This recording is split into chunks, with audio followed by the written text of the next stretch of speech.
దేశం ఏం ఆలోచిస్తోంది? ప్రపంచంతో పోటీ పడేందుకు ఇండియా ఎలా దూసుకుపోతోంది? రాజకీయంగా, ఆర్థికంగా, వినోదం పరంగా ఎలాంటి అడుగులు పడబోతున్నాయి? బిగ్ లీప్ అంటే పెద్ద ముందడుగు వేయడానికి ఇండియా సిద్ధంగా ఉందా? పాలకుల ఆలోచనలేంటి? ప్రత్యర్థుల వ్యూహాలేంటి? ఈ సమకాలీన అంశాలపై సుదీర్ఘ చర్చకు వేదికగా నిలిచింది TV9 what India thinks today global summit. ప్రధాని నరేంద్ర మోదీ ఈ సమిట్కి హాజరై తన మనసులోని భావాలను పంచుకున్నారు. గత 10 ఏళ్లలో తాము చేసిన ప్రగతి, రాబోయే 5 ఏళ్లలో చేయాలనుకుంటున్న అభివృద్ధి గురించి మోదీ ఏం చెబుతున్నారో చూద్దాం. हमारे यहाँ पुराने ज़माने में युद्ध में जाने से पहले बहुत जोरों की दुंदुभी बजाई जाती थी, बड़े ब्यूगल बजाए जाते थे ताकि जाने वाला जरा जोश में जाए. Thank you Das. TV9 के सभी दर्शकों को मेरा नमस्कार और यहाँ उपस्थित आप सबको भी. मैं अक्सर भारत की डाइवर्सिटी की चर्चा करता रहता हूँ. इस डाइवर्सिटी को TV9 का न्यूज़ रूम आपकी रिपोर्टिंग टीम में बखूबी वो नजर आता है. TV9 के अनेक भारतीय भाषाओं में मीडिया प्लेटफॉर्म्स हैं. आप भारत की वाइब्रेंट डेमोक्रेसी उसके प्रतिनिधि भी हैं. मैं अलग अलग राज्यों में अलग अलग भाषाओं में TV9 में काम करने वाले सभी पत्रकार साथियों का, आपकी टेक्निकल टीम का बहुत बहुत अभिनंदन करता हूं. TV9 की टीम ने इस समिट के लिए बड़ा इंटरेस्टिंग टॉपिक चुना है. India poised for the next big leap.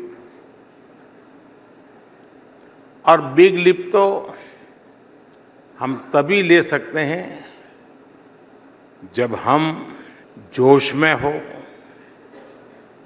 ऊर्जा से भरे हुए हो. कोई हताश निराश देश हो या व्यक्ति बिग लीप के बारे में सोच ही नहीं सकता. आज का भारत का आत्मविश्वास किस ऊंचाई पर है,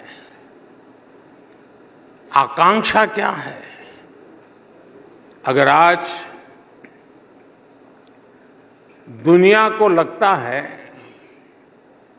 कि भारत एक बड़ा लीप लेने के लिए तैयार है, तो उसके पीछे 10 साल का एक पावरफुल लॉन्च पैड है. तो 10 वर्ष में ऐसा क्या बदला कि आज हम यहां पहुंचे हैं. ये बदलाव माइंडसेट का है, ये बदलाव सेल्फ कॉन्फिडेंस और ट्रस्ट का है, ये बदलाव गुड गवर्नेंस का, सुशासन का. साथियों, एक बहुत पुरानी कहावत है, मन के हारे हार है, मन के जीते जीत. हिंदुस्तान में सामान्य मानवी की बायोग्राफी वही इतिहास होता है, वही देश का सच्चा सामर्थ्य होता है. और इसलिए बड़े लोग आए चले गए, देश अजरा अमर रहता है. साथियों, हारे हुए मन से विजय मिलनी बहुत मुश्किल है. इसलिए पिछले 10 साल में माइंडसेट में जो बदलाव आया है, जो लीप हमने लिया है, वो वाकई अद्भुत है. आज के बाद दशकों तक जिन्होंने सरकार चलाई, उनका भारतीयता के सामर्थ्य पर ही विश्वास नहीं था. उन्होंने भारतीयों को अंडर एस्टिमेट किया, उनके सामर्थ्य को कम करके आंका. तब लाल किले से कहा जाता था कि हम भारतीय निराशावादी हैं. जब देश का नेतृत्व ही निराशा से भरा हुआ हो, तो फिर देश में आशा का संचार कैसे होता. देश के अधिकांश लोगों ने भी ये मान लिया था कि देश तो अब ऐसे ही चलेगा। ऊपर से करप्शन, हजारों करोड़ के घोटाले, पॉलिसी पैरालिसिस, परिवारवाद, इन सब ने देश की नींव को तबाह करके रख दिया था। पिछले 10 वर्षों में हम उस भयावह स्थिति से देश को निकालकर यहां लाए हैं। सिर्फ 10 साल में भारत दुनिया की टॉप 5 अर्थव्यवस्था में आ गया है।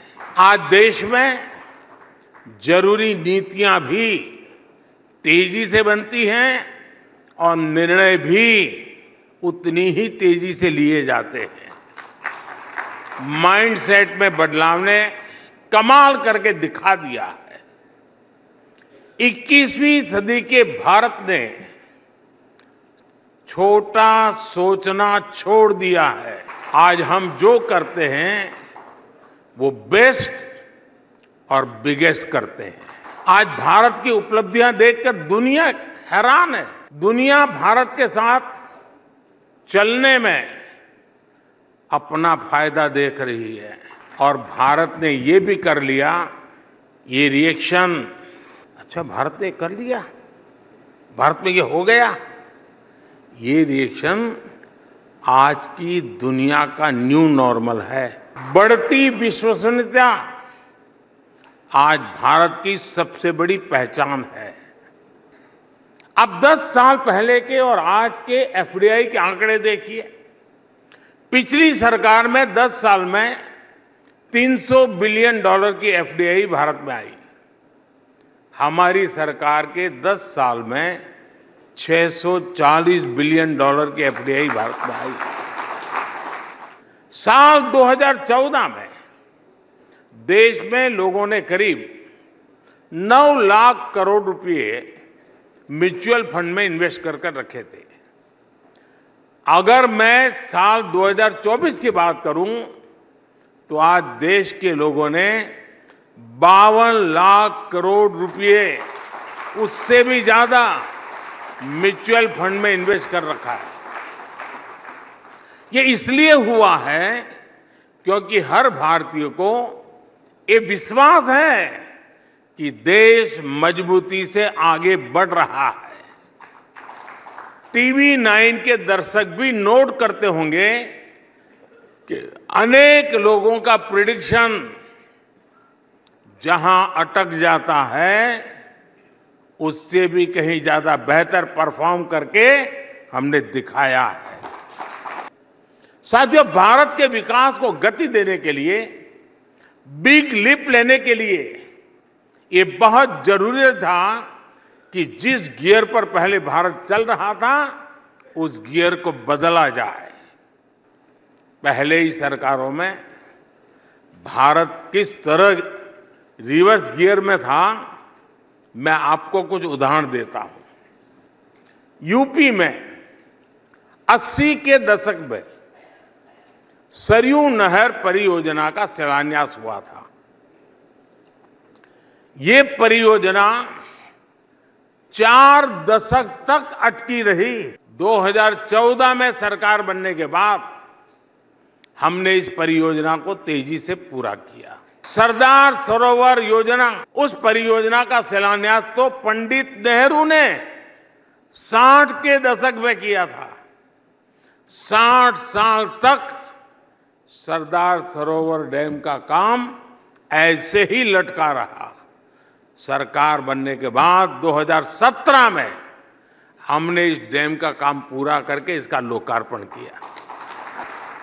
महाराष्ट्र की कृष्णा कोयना परियोजना भी 80 के दशक में प्रारंभ हुई थी। साल 2014 तक ये भी ऐसे ही लटकी हुई थी। इस डैम का काम भी हमारी ही सरकार ने पूरा करवाया। साथियों, बीते कुछ दिनों में आपने अटल टनल के आसपास बस बर्फबारी की बहुत शानदार तस्वीरें देखी है। अटल टनल का शिलान्यास हुआ था 2002 में। 2014 तक ये टनल भी अधूरी लटकी हुई रही। इसका काम भी पूरा कराया हमारी सरकार ने और इसका 2020 में लोकार्पण किया गया। असम का बोगीबील ब्रिज भी आपको याद होगा। ये ब्रिज भी 1998 में स्वीकृत हुआ। सरकार में आने के बाद हमने इसे तेजी से पूरा कराया और 20 साल बाद 2018 में इसका लोकार्पण किया। ईस्टर्न डेडिकेटेड फ्रेट कॉरिडोर साल 2008 में स्वीकृत किया गया। ये प्रोजेक्ट भी लटकाता रहा और 15 साल बाद 2023 में हमने इसे पूरा कराया। मैं आपको ऐसे कम से कम 500 प्रोजेक्ट गिना सकता हूं। ऐसे सैकड़ों प्रोजेक्ट को 2014 में हमारी सरकार आने के बाद तेजी से पूरा कराया गया। పెండింగ్ ప్రాజెక్టులు, సమీక్షలు, అభివృద్ధి పరుగులు, ఇది మోదీ మార్క్ ఫార్ములా. గత 10 ఏళ్లలో భారత్ సాధించిన ప్రగతిని వాట్ ఇండియా థింక్స్ టుడే సమ్మిట్లో ఆవిష్కరించారు ప్రధాని. 3వ టర్మ్లో భారత్ను కొత్త శిఖరాలకు తీసుకువెడతామని ప్రకటించారు. వికసిత్ భారత్ సంకల్ప యాత్రని రాబోయే 5 ఏళ్లలో మరింత ముందుకు తీసుకువెడతామని చెప్పారు ప్రధాని. प्रधानमंत्री कार्यालय में टेक्नोलॉजी की मदद से हमने एक आधुनिक व्यवस्था विकसित की है। प्रगति के नाम से है।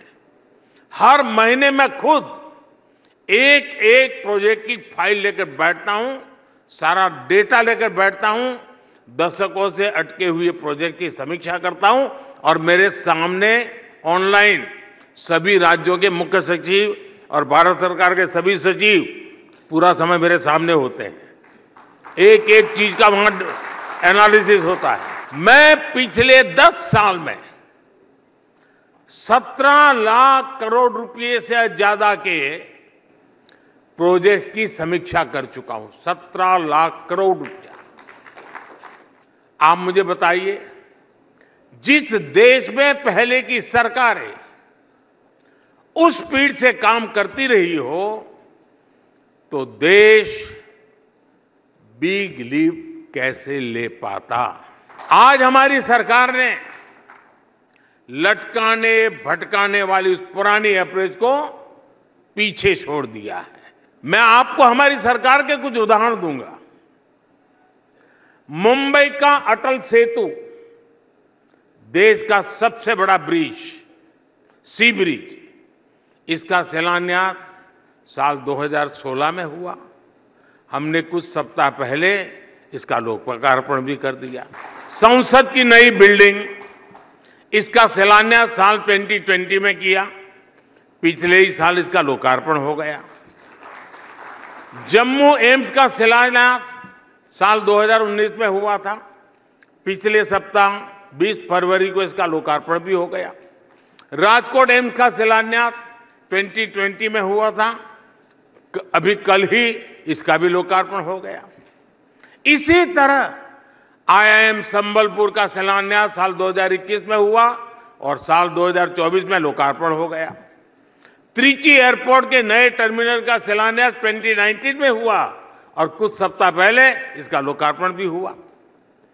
आईआईटी भिलाई का शिलान्यास साल 2018 में हुआ और कुछ दिन पहले हमने इसका भी लोकार्पण कर दिया।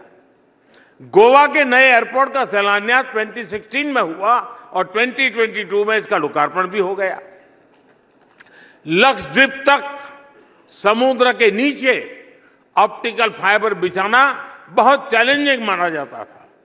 इस काम को हमने 2020 में शुरू करवाया और कुछ सप्ताह पहले इसे पूरा भी कर दिया।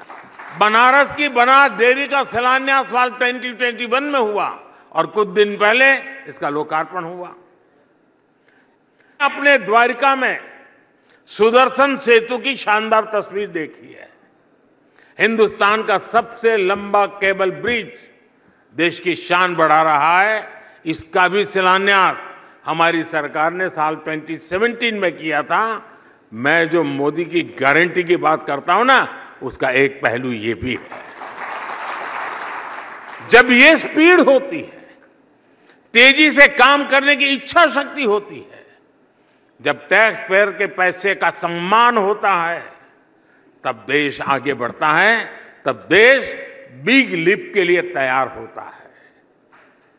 साथियों, भारत आज जिस स्केल पर काम कर रहा है वो अप्रत्याशित कल्पना से परे है।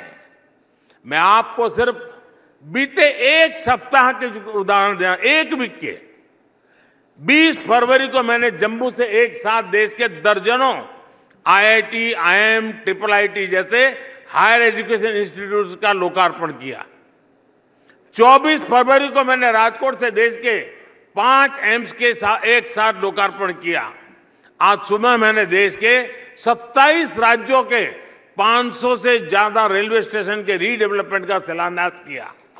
भारत ऐसी स्केल पर काम करके ही बिग लीप लगा सकता है। हम पहली, दूसरी, तीसरी औद्योगिक क्रांति में पीछे रह गए। अब हमें चौथी औद्योगिक क्रांति में दुनिया का नेतृत्व करना है और इसके लिए भारत में हर रोज हो रहे विकास कार्यों से देश की रफ्तार को ऊर्जा मिल रही है। भारत में हर दिन, आप एक के बाद एक दिमाग जरा बराबर अलर्ट रखिए, भारत में हर दिन 2 नए कॉलेज खुले हैं, हर हफ्ते एक नई यूनिवर्सिटी खुली है। भारत में हर दिन 55 पेटेंट्स और 600 ट्रेडमार्क रजिस्टर किए गए हैं। भारत में हर दिन करीब 1.5 लाख मुद्रा लोन बांटे गए हैं। भारत में हर दिन 37 नए स्टार्टअप बने हैं। भारत में हर दिन 16,000 करोड़ रुपए के UAI ट्रांजैक्शन हुए हैं। भारत में हर दिन 3 नए जन औषधि केंद्रों की शुरुआत हुई है। भारत में हर दिन 14 किलोमीटर रेलवे ट्रैक का निर्माण हुआ है। भारत में हर दिन 50,000 से अधिक LPG गैस कनेक्शन दिए गए हैं। भारत में हर सेकंड एक नल से जल का कनेक्शन दिया गया है। भारत में हर दिन 75,000 लोगों को गरीबी से बाहर निकाला गया है। गरीबी हटाओ के सिर्फ नारे सुने थे। किसने सोचा था कि 10 साल में 25 करोड़ लोग गरीबी से बाहर निकल आएंगे? लेकिन ये हुआ है और हमारी ही सरकार में हुआ है। अब भारत में गरीबी अब तक के सबसे कम स्तर पर यानी सिंगल डिजिट में पहुंच गई है। इस डेटा के मुताबिक पिछले 1 दशक की तुलना में कंजम्पशन 2.5 गुना बढ़ गया है।